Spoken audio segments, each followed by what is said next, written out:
So is that what you do now full time, or is it like a side gig? Yeah, it's a side gig. So I'm a primary care pediatrician, 3 to 4 days a week, depends on the week. And then I have my run coaching business as well. And do you find that the people who gravitate towards your coaching happen to be other pediatricians or not necessarily? Not necessarily. I do coach a lot of physicians, but I say busy professionals because I've had lawyers, therapists, teachers, men as well. I'm mostly women, but I've coached men as well. That is so phenomenal. All right. So that was your first tip. Tell us, what is tip number 2? Okay. Tip number 2 is get a coach. And with this tip, I would say, coach, I use the term a little bit loosely, like that could be a friend, someone you can share what you're going through. So I would say after I came through burnout the first time, I had a similar experience like 5 or 6 years into my career. Again, I felt that feeling like I'm on a treadmill, but I don't really know where I'm going and I need to take a pause and step off of here. And I just couldn't see how I was going to work full time as a physician in the hospital doing night shifts and working weekends and holidays like forever and ever until retirement.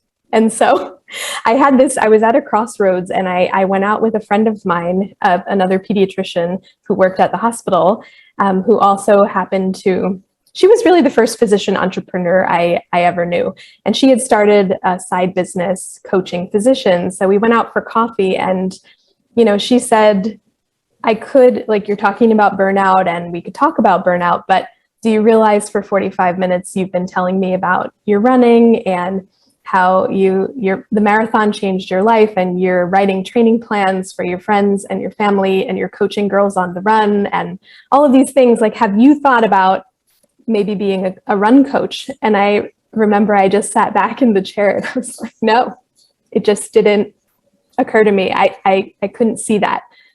So really she was the one who kind of lit the spark. And after that meeting over coffee, it was like everything kind of fell into place. Like, of course it took a lot of work and time and effort, but that was really a mindset shift. So I would always encourage everyone to get a coach or at least talk to a trusted family member or friend about what you're going through, because sometimes you can't see the way forward, but a third party, an outside party who knows you might be able to see it for you.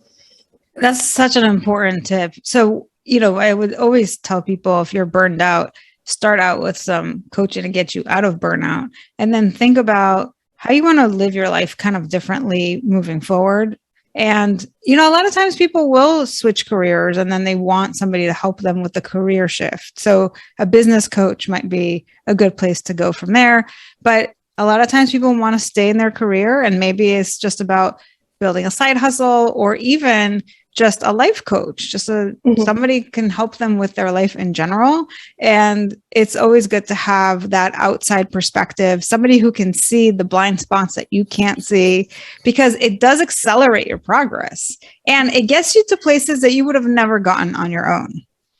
Yeah, for sure. And I think that was really it when we had coffee. Like, she really found the blind spot right off, right at the beginning.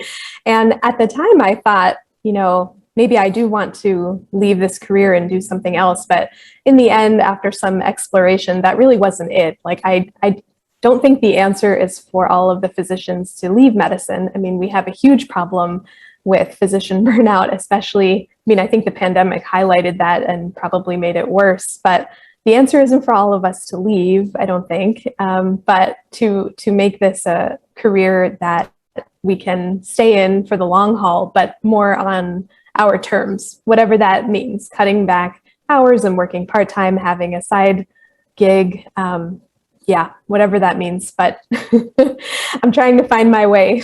Yeah. And I've coached a lot of physicians, and kind of my sweet spot is the physician that wants to stay in their business, in their career, and just hasn't figured out how to do it sustainably. And what I love about that is that there are people who have dedicated that many years to studying this in order to become the physician that they are. And it's because they love medicine. They want to help other people. And unfortunately, as you're going through all this rigorous training, they aren't teaching you all of the really important skills on how to manage your stress and manage your thoughts and all the things that are super important in burnout prevention. So that's where I can come in and help them to just get back to themselves. And ultimately, if you really love what you do, there's probably a way to get there. We just have to focus you in the right direction. So I think that can save a lot of heartbreaks for people. Yeah. And for some people, they're thinking like, I don't know how I can stay in it. I know I had that thought very often, but it can be scary to think like, well, what else am I qualified to do? Like that's how the physician brain works, right? Like we went to school for so many years and put in all this time. And many of us, by the time we have our first, real job, we're in our early 30s, sometimes later. So it can be scary to have that thought like, well, I invested all of this time and energy and into something I thought I would love. And money. And money. Yeah. I mean, talk about all the student debts that you have to repay, right? Yeah. So it's like you've put all of your eggs in this basket. Yes. You've gone all in. And a lot of you really want to stay in it. So we just have to help you figure that out, how to do that. Yes, exactly. 100%. Yeah. That's why I love what you do. And I love what you do. So it's so great. So you're basically telling people that they need to find something that works for them to create that space, and then hire some coach or talk to somebody who knows them to help them see what they don't see. And what's your third tip? The third tip is schedule time off. And I think, so I've always been a person who loves travel and trips. And so for me, the pandemic was especially tough at the beginning because we were grounded for a little while and I couldn't go on, trips and travel. And so when I think about scheduling time off, I still took breaks, even though we weren't traveling anywhere. And I think that's been important for me, at least with my clinical role, to take scheduled breaks from there. So to make sure that I'm using my vacation time. Like I know there are lots of people who want to save up their vacation time, and lots of people have many hours in the bank. And I would encourage you to maybe use some of those hours, like really schedule some breaks, whether that's a long weekend or a week off every couple of months, but just so that you have that time to look forward to.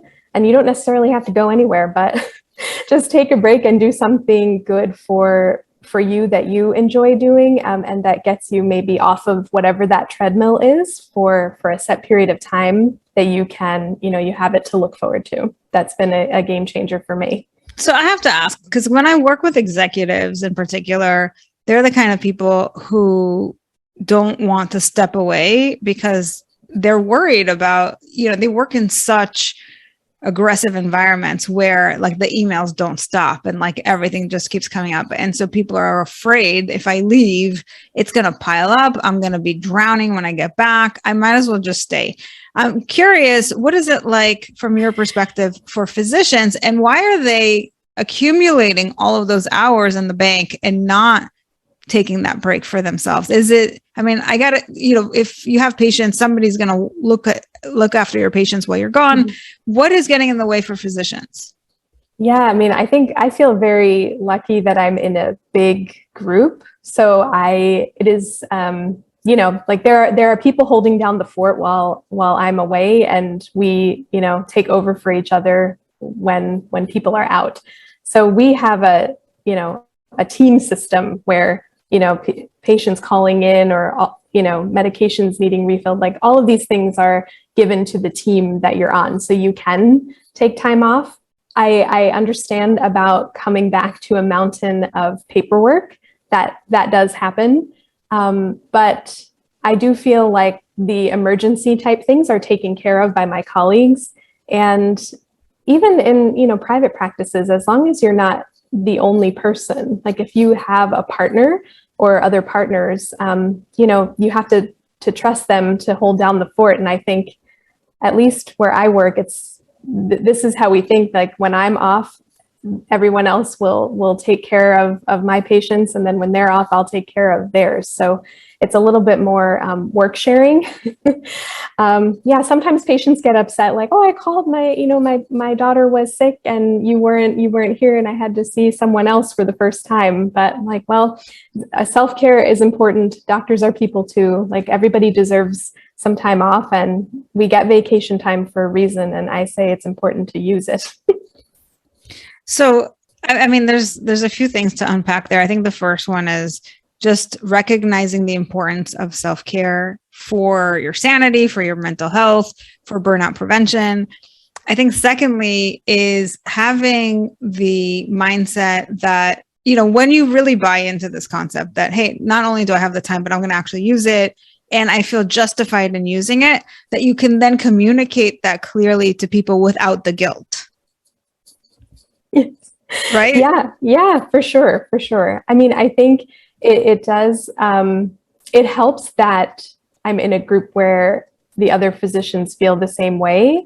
Even, our director takes vacation as well. So that is helpful. I can understand if you're in an environment where it's not encouraged to do that. But I think, when we look at the amount of physicians in particular leaving medicine and what has happened with the pandemic,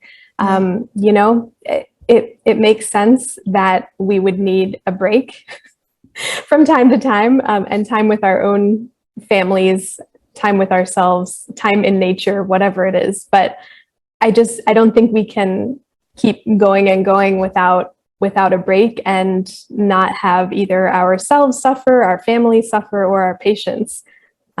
So yeah, I think the the general theme, I suppose, is self-care, taking time out, even though we are living a very busy lifestyle. And sometimes it doesn't feel like you can press pause, but you can.